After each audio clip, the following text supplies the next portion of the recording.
They told you success was about working hard.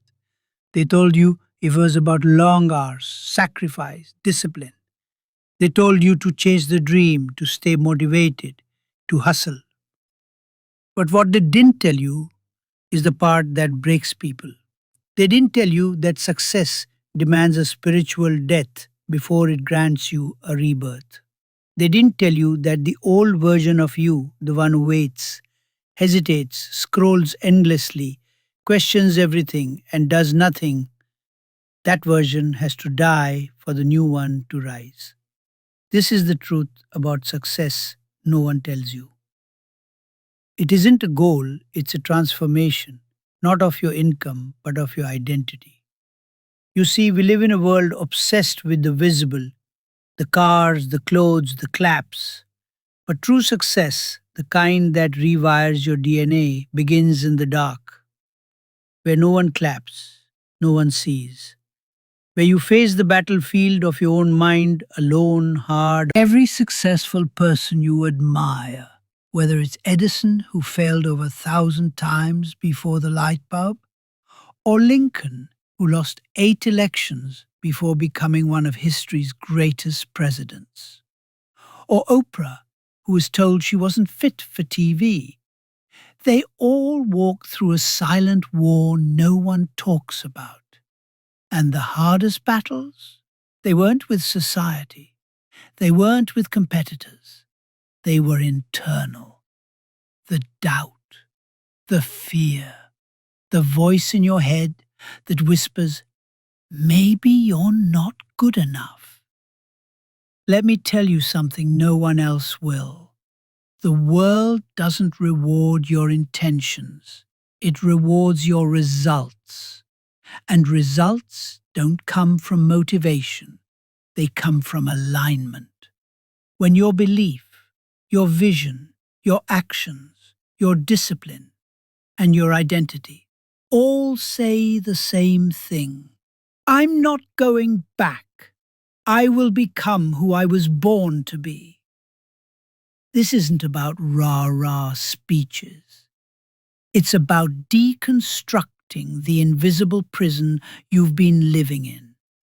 The walls of excuses, the chains of comfort, the ceiling of your old belief system.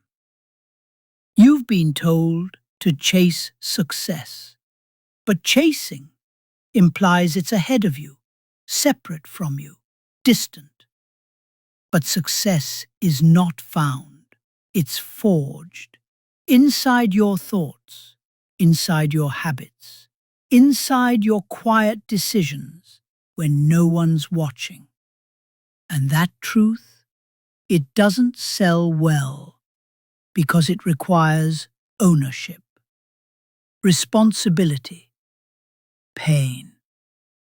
It requires you to stop blaming the economy, your parents, your partner, your past. It requires you to sit with yourself and say, I am where I am because of what I've tolerated. That's the truth. Success is not something you hope for. It's something you decide, you declare, and then you defend that decision with daily action. Even when it's hard, especially when it's hard. Because in those moments when it would be easier to quit, to go back, to numb the discomfort with distractions, that's when the unseen forces of the universe are testing your worth. That's when you either become the story that inspires generations or just another soul that almost did. You want success?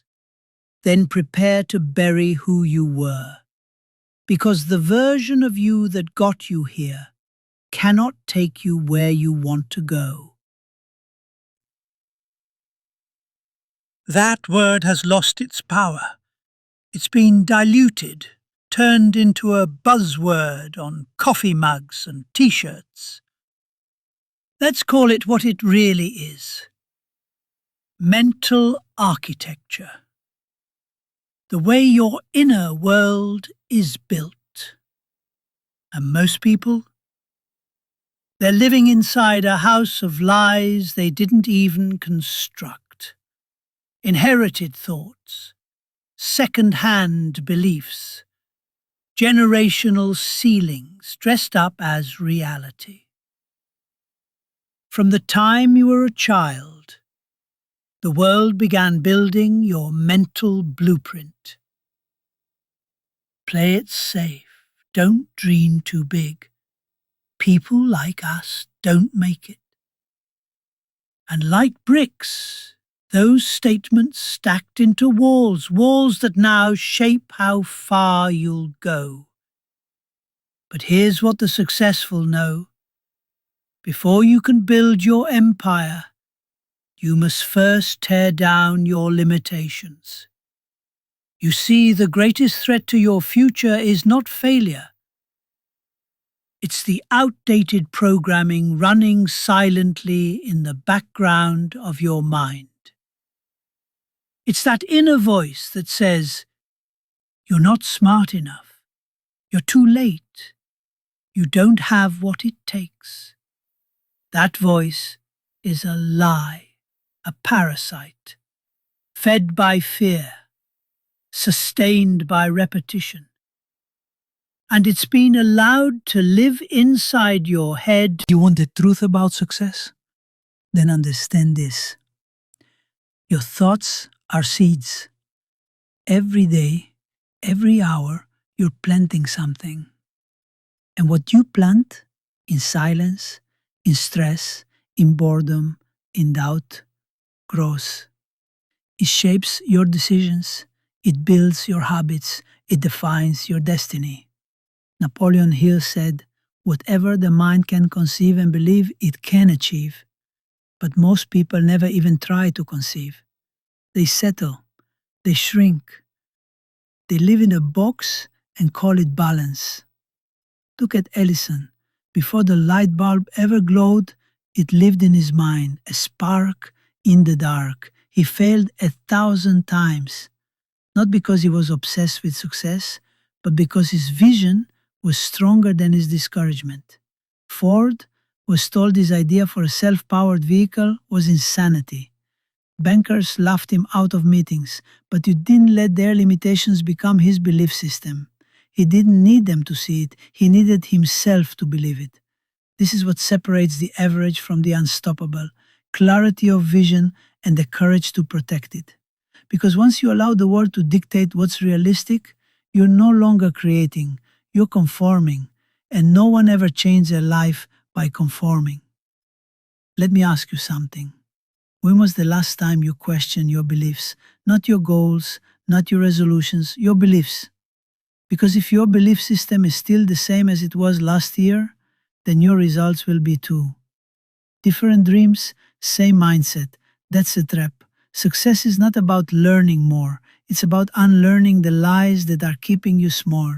You don't rise when you finally get the opportunity. You rise when you finally stop believing that you're not worthy of it. That's the internal war. And it must be won before a single external victory can last. So let's rebuild. Let's rewrite. Let's rewire. Start with this. I am not my past. I am not my failures. I am not the opinions of others. I am not limited by where I come from. I am only limited by the beliefs I refuse to change. Say it again. Let it sink. Because your subconscious listens more to repetition than intention. And every time you say it, believe it, act on it, you are breaking the cycle. Your new life begins when your new beliefs become non-negotiable. When you stop trying to fit into the world around you and start building the one within you. That's how you shift from survivor mode to creation mode. That's how success stops being something you chase and becomes something you attract. You don't need permission. You don't need the perfect moment. You need to choose, right now, to think like the person who's already living your dream, and then build that identity brick by disciplined brick. Because the world doesn't give you what you want.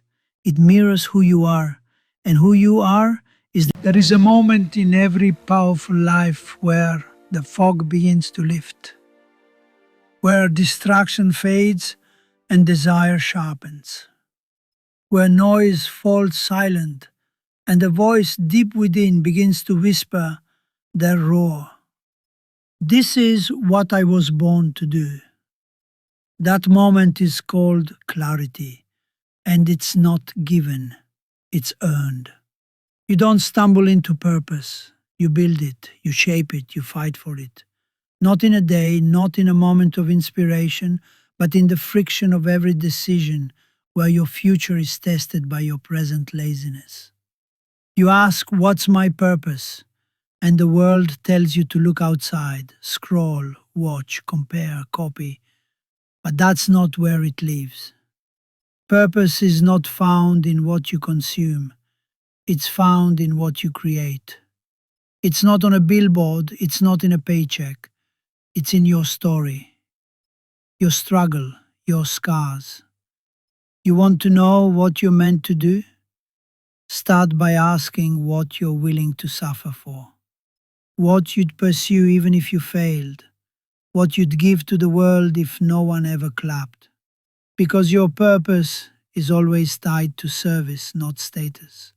It's what pulls you from sleep in the morning with fire in your chest, not fear on your back. It's the thing that lives at the intersection of your obsession and your impact. But here's what no one tells you. Clarity isn't given to the passive. It reveals itself in motion. You don't wait for it. You work toward it. You start with what you have, where you are, and as you move, the path becomes clearer. Think of Walt Disney, a man who went bankrupt, a man whose first company failed, a man who was told his ideas were too fantastical. He didn't wait for clarity. He created it with a pencil, a mouse, and a dream. His vision?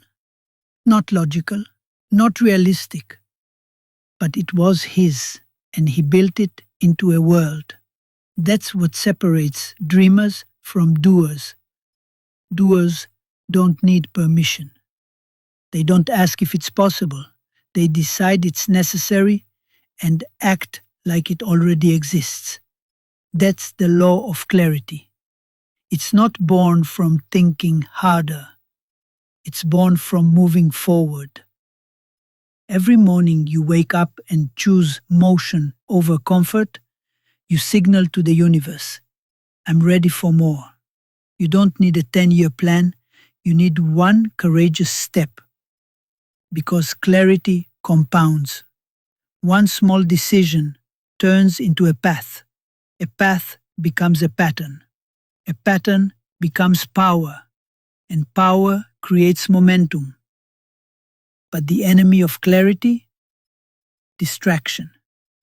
You say you're confused, but spend hours scrolling. You say you are lost, but never sit in stillness. You say you want more, but surround yourself with people who have settled for less. You can't build a focused life with a fragmented mind. You can't hear your calling when your soul is drowned out by noise. You want clarity? Turn off the world. Tune in to yourself. Not once, not occasionally, daily. Wake up and meet your vision like it's a person depending on you to live. Because it is. That future version of you, fulfilled, powerful, aligned, they already exist. But they are watching, waiting, hoping you'll stop playing small, hoping you'll stop dimming your light to make others comfortable.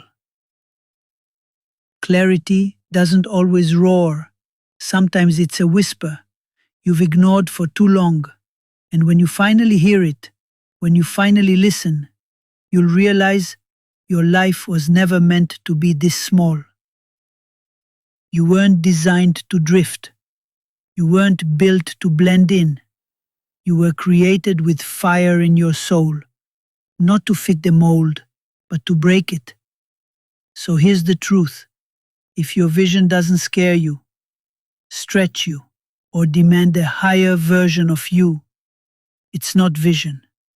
It's memory dressed up as ambition. Real vision? It will make your heart race and your excuses scream. It will threaten your ego and activate your greatness. But you have to protect it. Because vision is fragile. It can be crushed by doubt, mocked by small minds, abandoned by those who once believed in it. But if you hold it,